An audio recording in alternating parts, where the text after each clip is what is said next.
Hola, mis amigos. Soy La Mora de Paris, Roche Chanel, and you're watching the 3 Count Podcast. Smooches. When in it, an unbelievable weight that you might hate, but you can't even Dang, high pass, where'd you find that drag ball at? Welcome everybody Now to another entering great the edition of the ring. 3 Count Podcast presents Now Into the Ring, and I am your host, Clifford Red Dog Miller. That's right, the man that leads you up this mountain called wrestling. You could call me your Sherpa, but like every good Sherpa, you gotta have someone who's been there, done that, and can do it more efficiently than you can. And that's why it's never about me, but it's about who's entering the ring. And today, you can find this man at Outbreak, you can find this man at TCW, you can find this man at Ace, you can find this man at ECPW. He is the military expert, Romeo Castillo, a.k.a. Merc. Thank you, Cliff. Thank you. What's up, man? Thank you for coming on the show. No worries. Long overdue. Long overdue. Yeah, it's funny, man, because we've been talking a couple times. Like, we met at Outbreak at the quarantine shows, and here we are, like, I get to pick your brain finally. I mean, I've been picking your brain anyway, like at the shows, but then we get to pick your brain here too. So yeah, thank you for coming on, man. And yeah, my first question is gonna be right off the jump: is who is Merc? That's a heavy loaded question. What do you mean by who is Merc? Well, let's talk about both sides. So we'll talk about you, and then we can talk about your character. Okay. Me, I am. Let's see. So I should put the generic portion or the part that implements most of the character of the Merc is me being an 11-year Marine Corps veteran.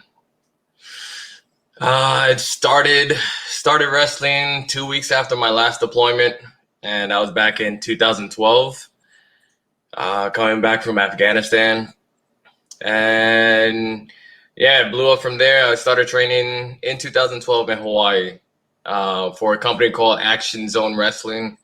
Unfortunately, they no longer exist, or I should say they got bought out by the promoters for US Unified Championship Entertainment in Hawaii. That's led by Lucky Lee and Bonnie Maxon. She used to be on Impact Wrestling.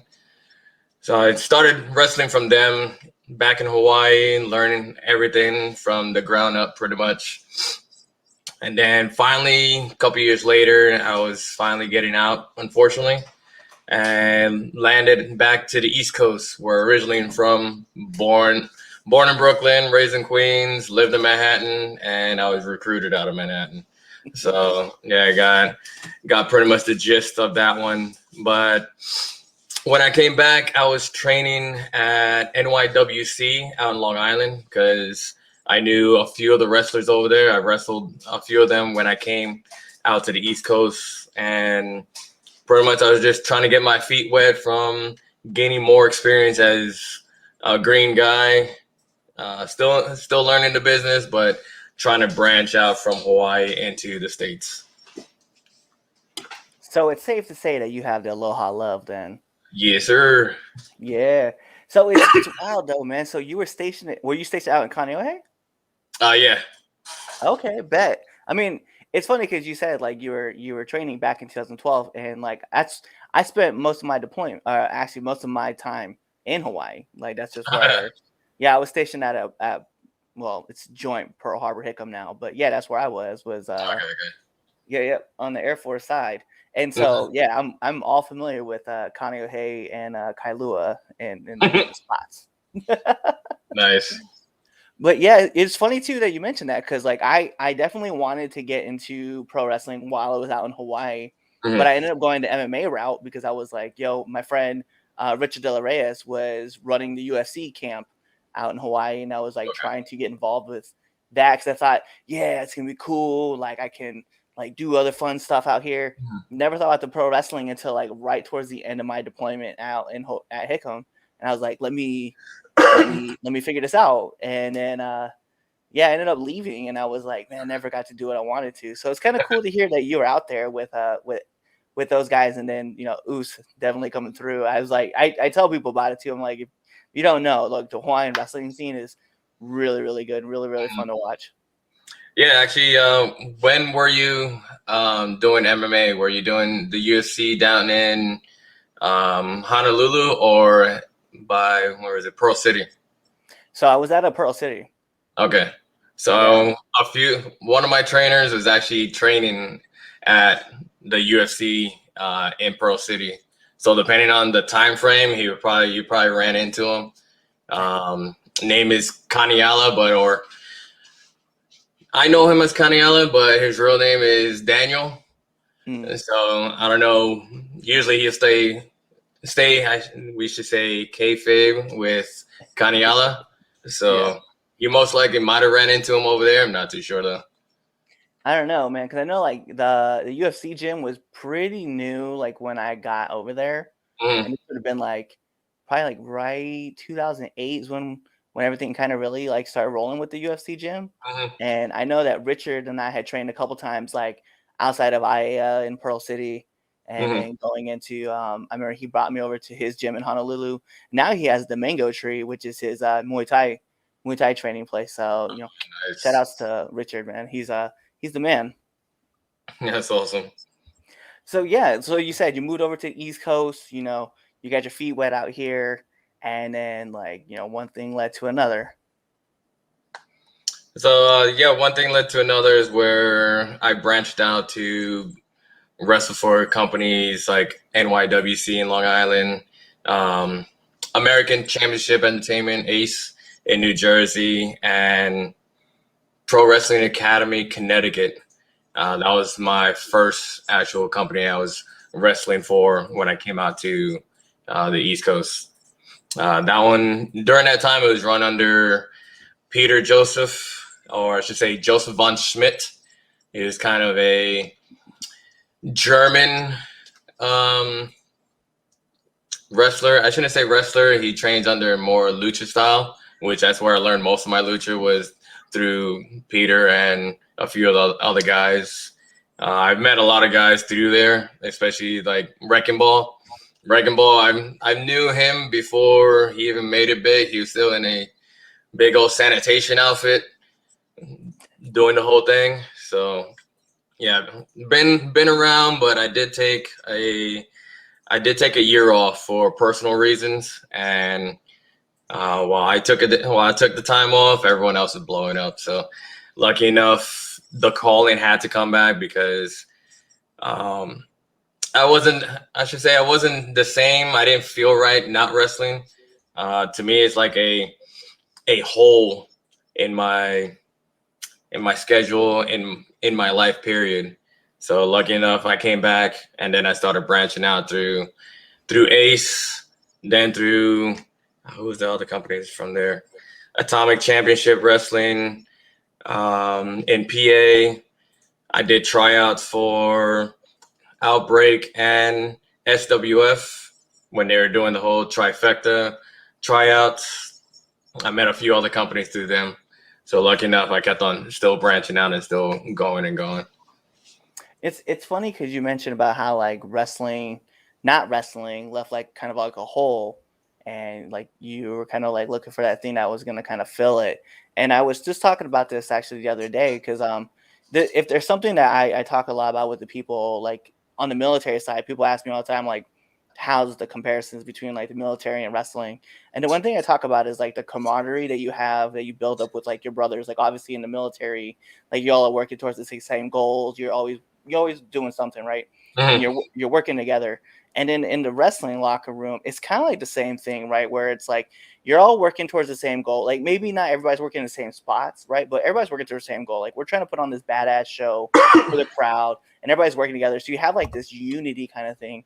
And I feel like that was something I was missing from like 2013 to like 2020. Like it just wasn't there. And I was trying to find things that were going to like make me feel better. And I had other friends that were like, hey man, like we're going to do this. We don't want to do this. We're not going to be here. We're going to go here.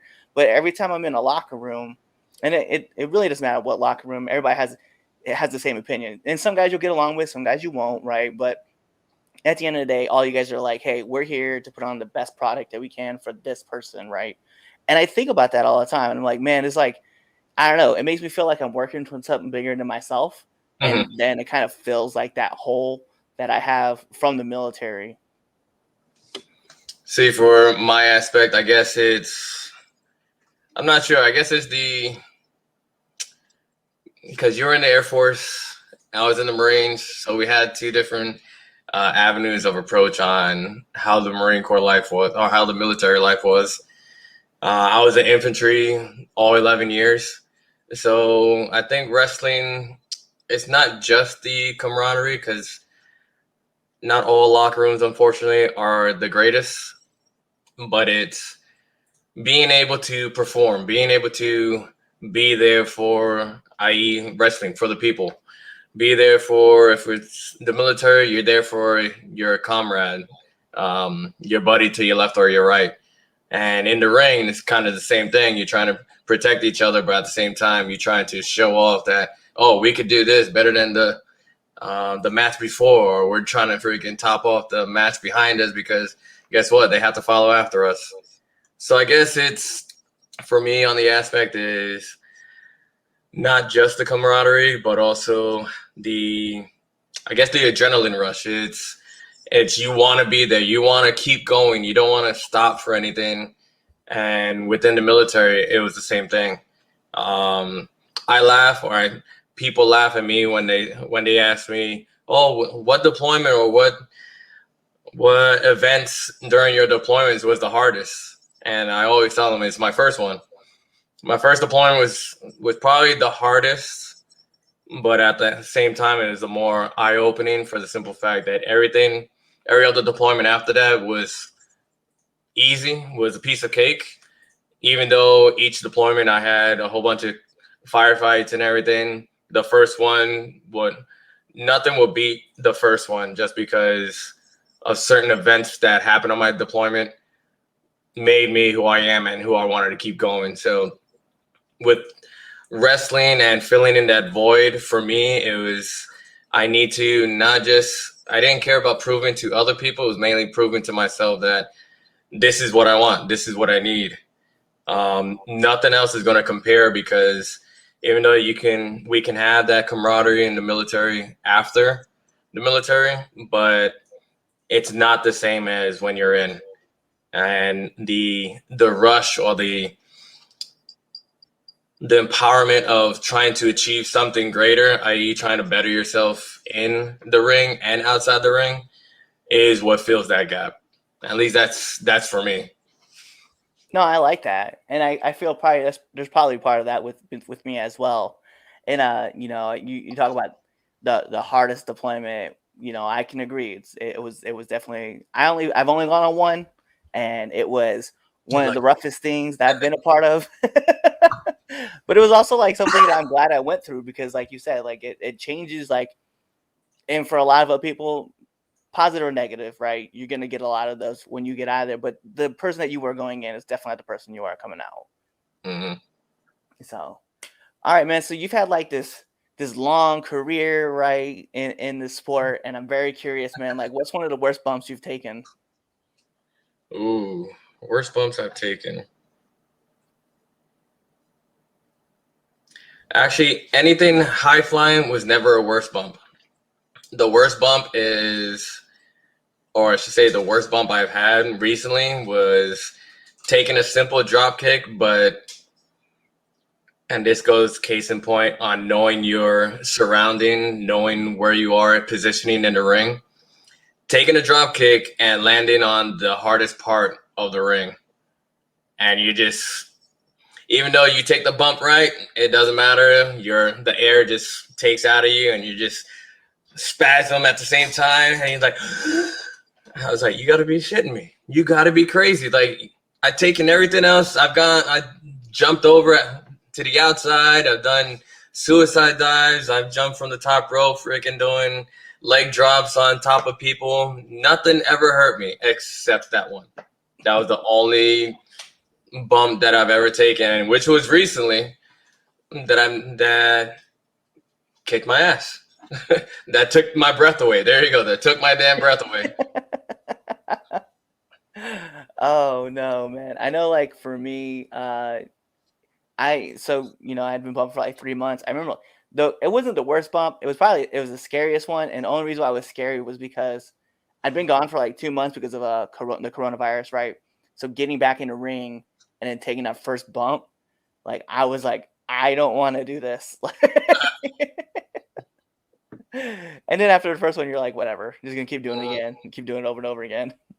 It was definitely that first. I was sitting in the ring, and I remember my trainer was like, "Hey, just bump, man, just fall," and I was like, "No." See, the thing I didn't have that issue during the pandemic because, i.e., let's take it back to me training in Hawaii. We'd actually took bumps on MMA mats, so it was constant, and it just kept on like not just doing rolls, but doing like the easy back bumps. But it's muscle memory on doing the back bumps, back bump, back bump, and then I was what about 7 years younger than I am now. No, 8 years. There we go, 8 years. And freaking, you're like, I've been through more than freaking the Marine Corps. Let me just do this. Crack, yeah, let's go. Overhead bump, boom, let's go. None of that hurt. Everything was fine, but just the muscle memory and the body conditioning, and pretty much the body conditioning, body hardening, as the Marine Corps would like to call it, is what helped me succeed through the pandemic. Even though we all had a little bit of ring rust, psychology-wise, it was more the rust when I was going in more than doing any move or anything. Everything was secondhand, second nature, like muscle memory, except for the psychology, which is everyone needs to brush up on. Everyone needs to keep advancing and understanding that psychology, not just to be in a competition one-on-one in the ring, but to sell to the crowd, appeal to the crowd, or get the crowd just pissed off at you half the time, and you have to do it well. If not, they're like, this guy's boring, boo. Yeah, it's interesting because you bring it up, like especially with the psychology side of things. Like I've watched matches where like a guy went in as a heel and another dude went in as a face, but because the face couldn't get the people behind him, the heel was doing so much that the crowd actually turned and was actually cheering for the heel, and it just kind of washed out all of his heat that he got. Because when he walked out there initially, like people were booing him, they were throwing stuff at him, like they were like hot. And this dude went out there, this other face, and just sucked all that heat away from him. So it's wild, man, to see that. I'm curious though, man, like after a show, right, or anything, do you have like a post-match meal, like a post-match ritual that you have to do? I don't have to do it, but it's typical because normally I'm either near a Wawa or a Sheetz. So I used to be bad on dieting. Oh, I shouldn't say bad. I'm still bad at dieting, but after matches was kind of worse because I'll get a turkey club sandwich with the grilled cheese, tater tots, wash it down with freaking yoo-hoo and a damn and two Propel Gatorades. And that's because my joyrides, I should say, is either like beyond an hour, and usually I'm always driving an hour and a half to 3 hours, depending on where the event is, and that's usually my go-to. Is like, well, I need to keep driving because if I don't get home by a certain time, I shouldn't say if I don't get home by a certain time, but I'd rather be home at a certain time than be home at 1-2 o'clock in the morning. And then you got all the drunk drivers freaking trying to fly. I think they're fast and furious down the highways. So yeah. Yeah, no, it's a true thing, and it's a very scary thing when you start to realize like everybody's like honking their horns, just like cruising through traffic. Yeah, no, I feel you on that. I definitely need to especially this year, definitely need to work on the dieting and really cut back on how should I say, the favorite foods, the favorite snacks. So definitely got to get away from the goodies. I'm gonna be honest. I'm gonna keep my pre-match ritual, right? I don't care what anybody says. I will sit in that locker room with a handful of gummy bears and just continue pounding gummy bears. It As long, got over with the guys too. as long as you don't throw up gummy bears in the middle of the ring, you'll be good. Yeah. I've seen some guys. I'm not sure whether it's their conditioning or just they took a bump wrong and they just have that gas to need to throw up, and it just happens. I've seen it a few times. I was like, damn, thank God that wasn't me. I heard recently at a show, just from my trainer was telling me about a match recently where two guys were wrestling, and it was like 40 minutes before this kid went out and wrestled. He just housed a whole bunch of McDonald's food, and then went out there, was doing his normal shtick, and next thing you know, he just threw up. And then they ran a spot like around it where they were trying to like force each other's faces into this giant pool of vomit. I was like, this is the worst. See, like pre-match rituals, I always have, and unfortunately, I'm a culprit of being in the military too long. Is having an energy drink. You know, every military veteran or freaking active duty guy always has to have an energy drink. And it's the females too. It's not even just the guys, it's the females too. Energy drink, and then whatever we can get our hands on pre-match. Sometimes I have done the gummy bears, but mainly like the fruit snacks, just so I don't have a full stomach, because I hate wrestling. I hate doing anything on a full stomach. Yeah. But a full energy drink, whether it's a Monster, Red Bull, G Fuel. So even now, I'm still hooked on energy drinks. Certain ones I can't have anymore because they mess up my stomach, but still, always having an energy drink before a match, and rolling everything out pretty much. I usually always carry a foam roller or one of those thick rollers, and rolling it out, stretching it out, and getting ready for the match. That's really just it. Yeah, kind of. I have to agree with the energy drink thing, man. Because I know for me, like it's either like a Monster or let's be honest, I should be sponsored by Rip It, because those things are crack in a can. Actually, and talking about Rip Its, I found it was last year or 2 years ago. I found that only in New Jersey that certain places, certain gas stations, but mainly the Dollar Tree sells Rip Its. And I'm always going to freaking the Dollar Tree, getting like 10 cans of Rip Its and being ready for any day or any show day or anything like that. Yep. It's weird too, because I remember like when I was stationed out in Balad, like just the little cans of Rip Its like everywhere. Like they were just like giving them to you left, right, and center, and I was like, I got hooked on it. So now when if I walk by my grocery store, I look and I see that they have them. Like I walk in and they still have like 6 flavors. And when I was deployed, we only had 2, which is like peach. The red and, like, red and yellow one. Yeah. I only had the red and yellow one, and the funny part is the ones I find at the Dollar Tree are about the Monster size. Yeah. But the ones on deployment, I'm guessing they just used to be more concentrated because they were only short stacks. Yeah. And on deployment, those things are like, how you say, currency out on deployments. You can bribe anyone to give you anything, whether it's a can of Skull, Copenhagen, not even carton, a freaking box of cigarettes, or even food out in them towns or villages that you're at. The Muslims, they know what Rip Its are, and they're like, oh yes. We'll get quite a bit of food with a couple cans of Rip Its. So yeah. So I'm curious, man, like since being in wrestling, right, what's one of the hardest lessons that you've had to learn? Hardest lesson, the first hardest lesson was slowing down.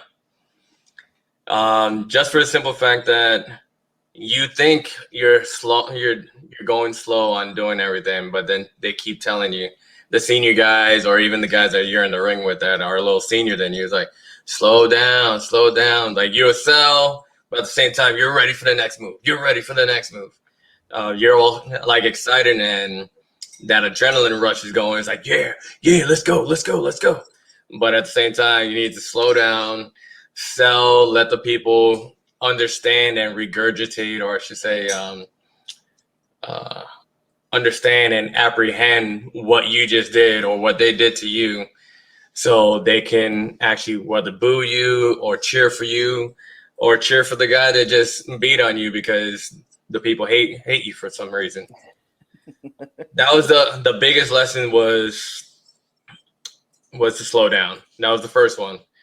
Now the second one is mainly networking. That's the biggest, at least for me, that is the biggest one, because I'm trying to do everything on my own now, because most of my counterparts that I used to have road trips and everything, they've went their separate ways. They've gone either to other companies or just don't want to do the road trips anymore. So now I have to take the ball and run with it, whether it's on my own or if I can find some other guys that are near me that want to go with me. So networking is going to be the second biggest challenge, that probably is going to be the biggest one until I call it quits or until I make it to one of the big name companies that I would love to be at. So. Okay. So what kind of advice would you give to like upcoming wrestlers?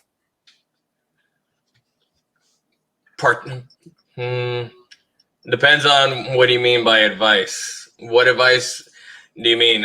Advice for in the ring, advice outside the ring, or advice on a professional level? Why don't we just, you know what? Why don't we just do all three? For in the ring, it's always going to be slow down.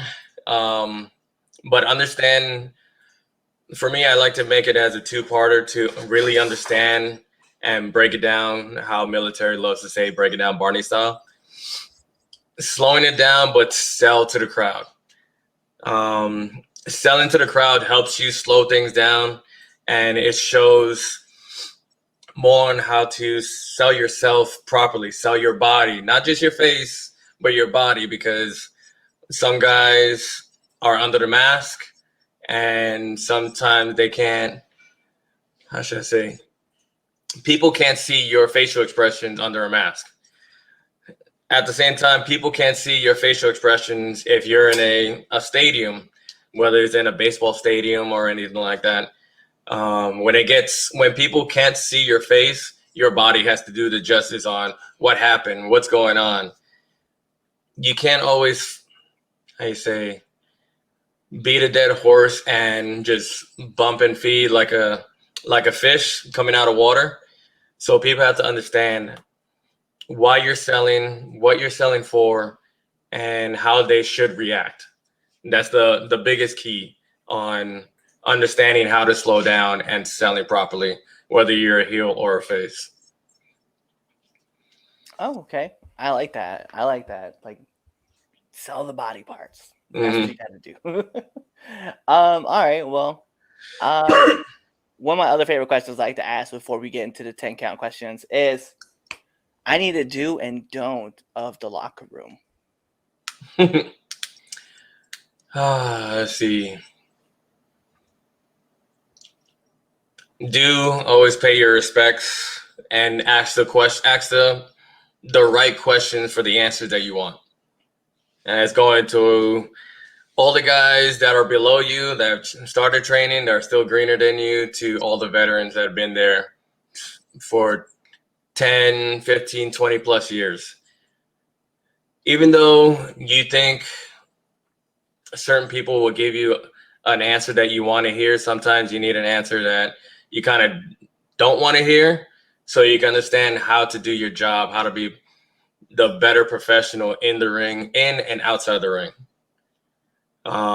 Case in point, not everyone is going to do the same character, or there's probably people that are doing the same character kind of gimmick as yourself or someone close to you. A lot of times it's hard to be original, especially nowadays where there's an abundance of wrestlers, but there's not an abundance of original thinkers and people really thinking outside the box. So definitely pay your respects and ask the right questions to the answers that you need. Don'ts. Don'ts is pretty much don't be that guy.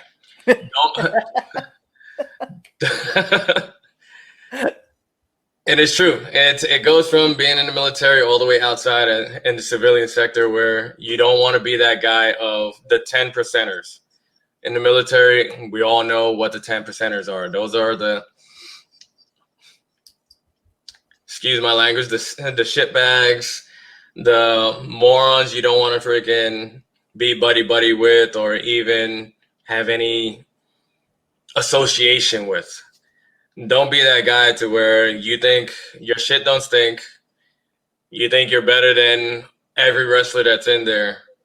And don't be the guy that doesn't show the respect for the company you're working for. Even though you might be networking to get into a position within that company, don't be the guy that burns his bridges while he's trying to network.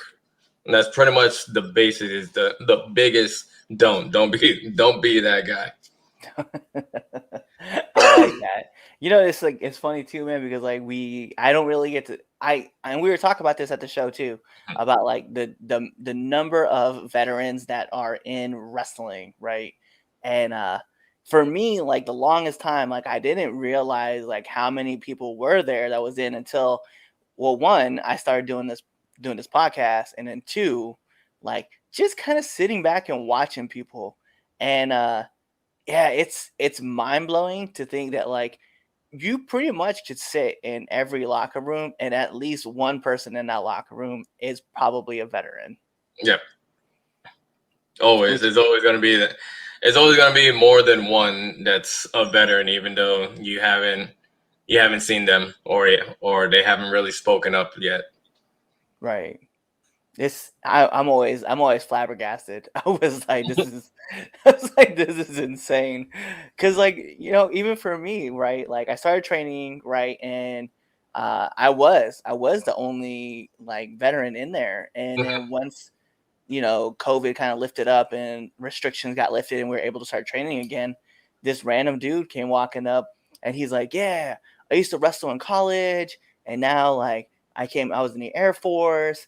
And now I'm, I want to be a wrestler. I was like, dude, how old are you? And he's like, well, I'm 37. I was like, dude, you're like the same age as me.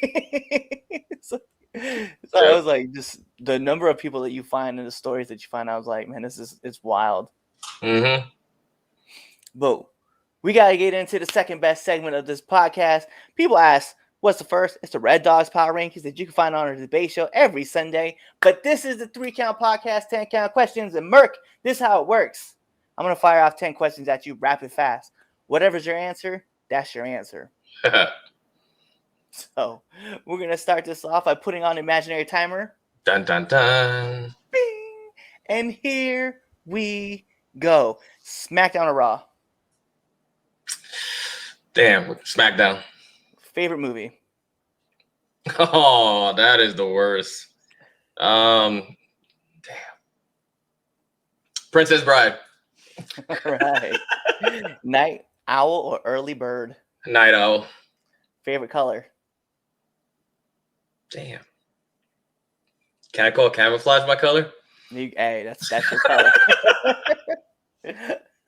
PlayStation or Xbox?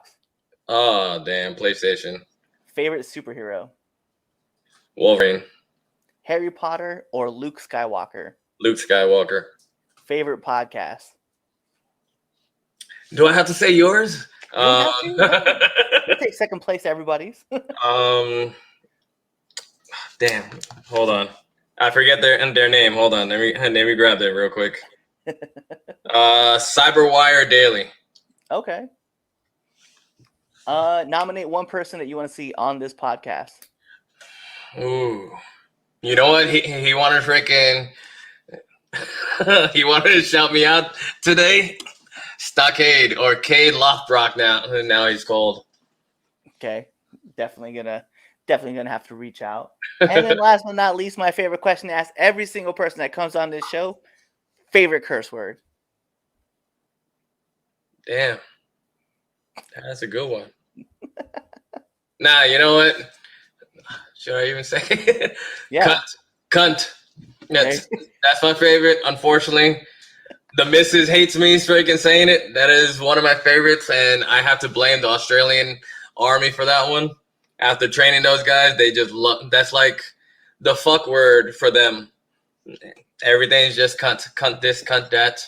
You bloody cunt. Yes. It goes with everything. I can attest to that. There's 100% facts. Bet. So those are all my questions that I have. So Merc, just let our viewers and our listeners know where they can find you. Everyone pretty much can find me on Instagram, Twitter, and even Facebook under my name, either Merc, military expert Romeo Castillo, or even Grunt Style Merc, or I should say Grunt Style _Merc _Joe. You can find me anywhere. Like I said, Facebook, Instagram, Twitter. I'm building up my YouTube so you guys can see me on YouTube on all my matches. And eventually, I think 2022 is going to come up with a few streams or just out of the box, or I should say out of the industry videos. Definitely watch me on those. Bet.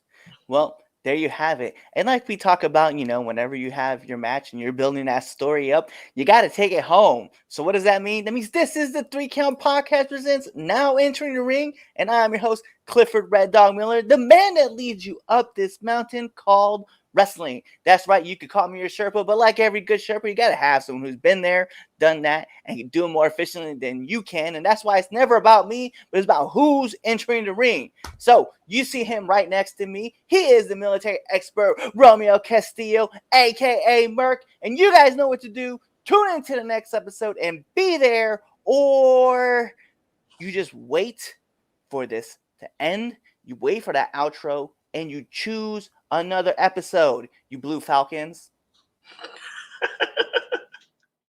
What's going on, 3 Count Nation? I'm Clifford Red Dog Miller with the catchphrase. But what I really want to do right now, go to twitter.com, right? Go over there, find us at the 3 Count _ pod, give us a follow, give us a like, give us a comment. We want to talk to you guys. Go to IG at the 3 Count pod. Give us a like, give us a follow, leave us a comment. We want to interact with you. Go to youtube.com, give subscribe, turn the bell on, turn the notifications, leave a comment. We want to talk to you. Go to anchor.fm /the 3 Count Podcast, and in there, you can leave us a message, and we will talk to you. Basically, what I'm trying to tell you is that we want to talk to you. We want to have fun with you guys, and we love listening to what you guys have to say. Also, one thing I need you to do for me, the 3 Count Podcast also has merchandise. At ProWrestlingTees.com /the 3 Count Pod. Please go buy our t-shirts. We love you guys, and we hope you love us too. So, show us some support, please.